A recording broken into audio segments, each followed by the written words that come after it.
como fica o bebê da mãe que está passando por esse processo de depressão.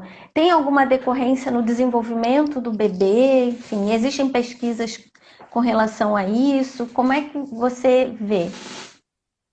Certo, tem pesquisas sobre isso, sim, são poucas, principalmente aqui no Brasil, mas são poucas, mas existem. Eu sou responsável por uma dessas poucas pesquisas, inclusive, né? O meu doutorado foi justamente para fazer uma associação do desenvolvimento infantil associado à saúde mental materna, tá? E aí, o que acontece? Eu vou falar dos meus dados, que é o mais fácil aqui para mim, porque ele vai bem de encontro aí com de vários outros pesquisadores também, né? Os poucos que fizeram isso no Brasil. Então, o que a gente percebe? Que sim, uma mulher que apresenta depressão pós-parto, ela não tem energia para estimular o seu bebê, né? Na maioria das vezes. E ela não tendo essa energia, ela conversa pouco com a criança, ela entrega poucos brinquedos para a criança, né? Ela pouco deixa a criança explorar o ambiente. Então, tudo isso pode afetar o desenvolvimento da criança. Então, nos meus dados de pesquisa, eu encontrei que aos 6 meses, o bebê ele apresenta atraso na motricidade ampla, né? Que aos 6 meses já é para a criança tá sentadinho, por exemplo, sem apoio, né? Trocando objetos de uma mão para outra, né? Ter um pouquinho mais de liberdade aí dos movimentos. E crianças de 6 meses, filhos de mães que apresentaram depressão, apresentam esse tipo de atraso, tá? E um outro dado que eu observei também na minha pesquisa, que é a 1 ano e 2 meses, aos 14 meses de vida, esse bebê apresenta atraso na linguagem, né? Porque é justamente nessa época em que era para ele já estar falando as suas primeiras palavras, né? Com sentido, com, né, alguma função. E essas crianças, a 1 ano e 2 meses, ainda não apresentam esse comportamento, então indicando atraso na linguagem. Então, sim, existe uma associação entre ter depressão e atraso no desenvolvimento infantil. E, inclusive, se a gente for mais a fundo, pode ter outras consequências também, que não só nas áreas do desenvolvimento, como cognitivo, linguagem, motricidade, mas também na própria saúde mental daquela criança. Por quê? A gente vai ter aí o chamado apego, né? Que vai ser uma relação entre mãe e bebê aí nesse começo da vida, nesse primeiro ano. Os 3 primeiros anos, eles são importantíssimos para o desenvolvimento da vinculação e do apego. E aí, uma mulher com depressão, há uma probabilidade também de desenvolver com essa criança um apego não seguro. Então, a gente tem aí apego seguro e inseguro, né? Não significa que no apego inseguro não exista amor. Existe amor, mas que podem deixar a criança um pouco ansiosa, né? Um pouco ambivalente. Então, assim, isso pode trazer consequências para constituição da personalidade desse sujeito, inclusive.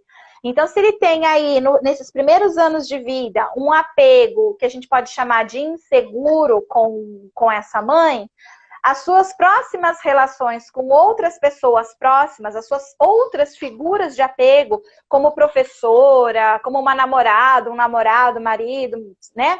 Outras pessoas, amigos, vai ser mais inseguro também.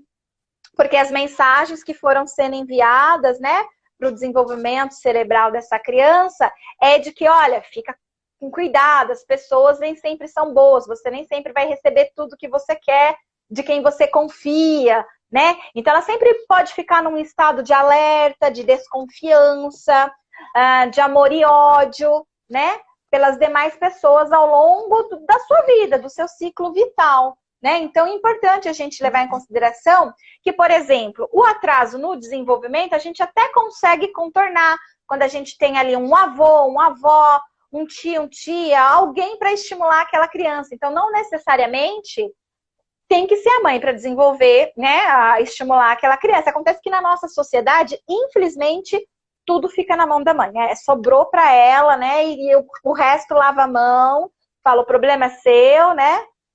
E assim, então uma boa rede de apoio, novamente, é aquela que vai ver que aquela mulher está precisando de cuidados e tal, então aquela criança, eu vou estimular ela. Essa rede de apoio, inclusive, ela vai servir para isso, para ajudar a desenvolver Então, não é uma relação direta. A mulher tem depressão, criança tem atraso no desenvolvimento.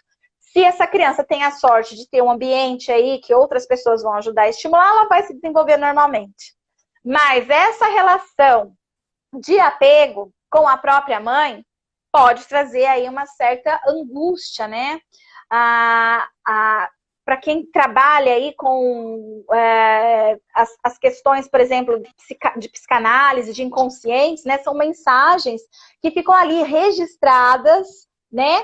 E que podem ser os primeiros traumas daquele sujeito, né, ao longo aí da sua vida depois, né?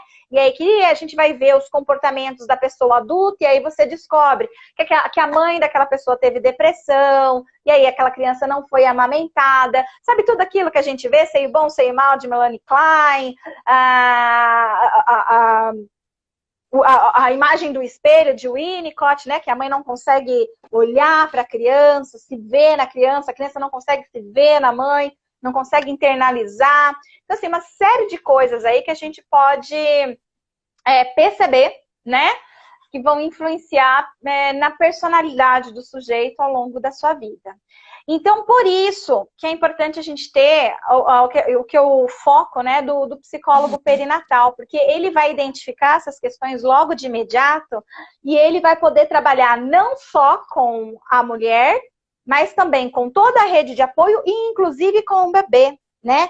Então, a gente tem até a chamada clínica com o bebê, que é a conversa dirigida ao bebê, de uma forma que possa colocar para ele em palavras tudo que está acontecendo, e aí você consegue evitar que prejuízos venham a ocorrer aí na vida dele, né? São algumas técnicas que a gente pode utilizar, né? E trabalhando aí com essa vinculação, e mostrando para essa mulher também, né? Como que ela pode, e respeitando o momento dela também, não é obrigando ela não quer pegar o bebê e você vai dizer, não, mas você tem que pegar o bebê, não é isso. É ir trabalhando as questões e no momento que ela se sentir à vontade, você faz essa reaproximação, né? E aí essa vinculação, ela vai acontecendo. Então, o que era uma vinculação, né, que não estava indo para um lado positivo, né, um apego inseguro, ele pode ser transformado num apego seguro, com a intervenção de um bom profissional aí, né, de um psicólogo que saiba trabalhar com essas questões, né? E aí que eu acho lindo, né, na psicologia perinatal é justamente essa prevenção que a gente faz. A gente não precisa esperar aquele adulto, né, aquela criança se tornar um adulto e ir para a nossa clínica e ficar lá reclamando de vários problemas, né? A gente consegue já intervir lá no comecinho da vida para que ele possa ter um desenvolvimento diferente, saudável, né? E tudo isso a gente trabalhando logo ali, naquele momento do início da vida mesmo.